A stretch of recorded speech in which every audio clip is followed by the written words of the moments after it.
Hello दोस्तों, आज की कहानी है एक थी वैश्या भाग 76। सुमन माँ, आज मैं बहुत खुश हूँ। इनकी नौकरी शहर में एक बड़ी कंपनी में लग गई है। उन्होंने हमें रहने के लिए एक घर भी दिया है।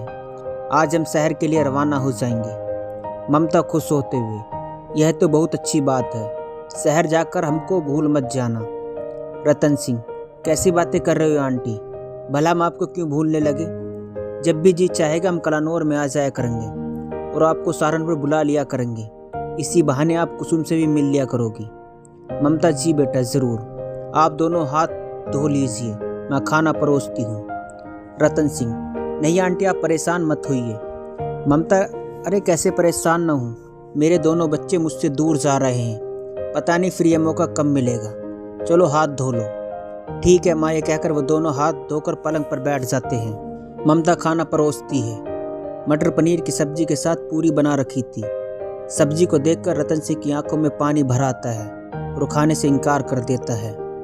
ममता, क्या बात है बेटा, तुम खा क्यों नहीं रहे हो और तुम्हारी आंखों से आंसू क्यों निकल रहे हैं? सब ठीक तो है ना? सुमन, ऐसी क्या हुआ आपको? आप रो क्यों रहे हो?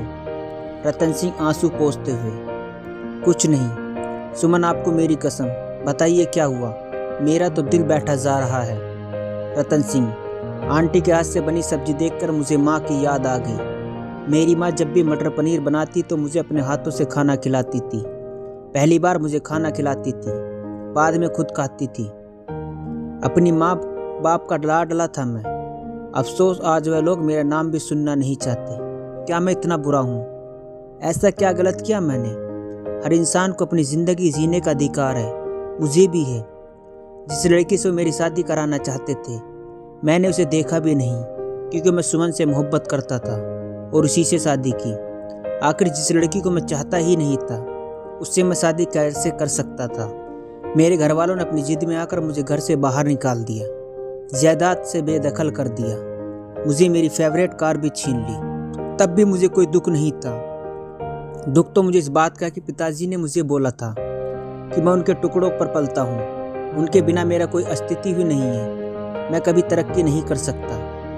ममता, बेटा, अगर सच्चे दिल से मेहनत की जाए ना तो दुनिया में हर काम हो जाता है। बेटा, माँ बाप बच्चों के दुश्मन नहीं होते, वे अपने बच्चों को सही गलत जानते हैं। तुमने उनका कहना मानकर उनका दिल दुखाया था, इसी वजह से उन्होंने तुम्हें कड़वे बोल बोले। उन्होंने तुम्हारे बैंक का खाता भी इसलिए बंद कराया था ताकि तुम्हें किसी चीज़ की ज़रूरत हो तो तुम उनके पास वापस आ जा सको। मेरा दिल कहता है कि तुम एक दिन बहुत बड़े व्यापारी बनोगे।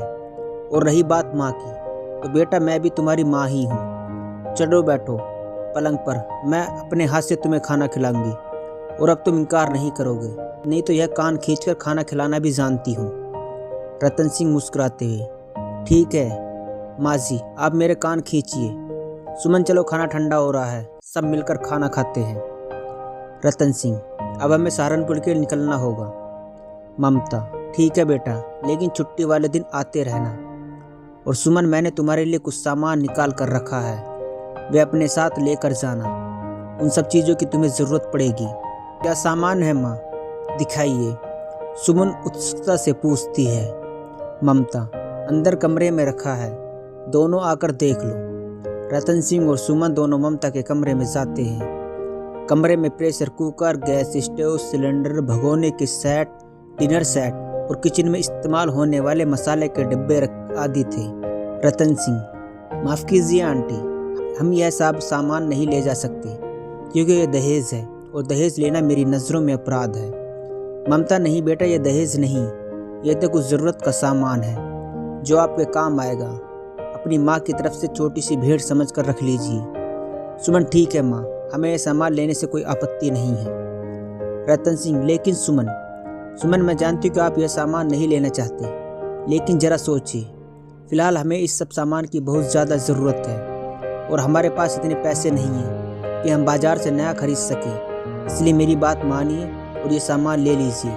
जब हमारा काम अच्छा चल जाएगा और हमारी आर्थिक स्थिति ठीक हो जाएगी, तब हम नया सामान खरीद कर माँ को दे देंगे। रतन सिंह, जैसा आप लोगों को बेहतर लगे, मैं बाहर से टेम्पो लेकर आता हूँ जिसमें लाद कर ये सामान सहारनपुर ले जा सके।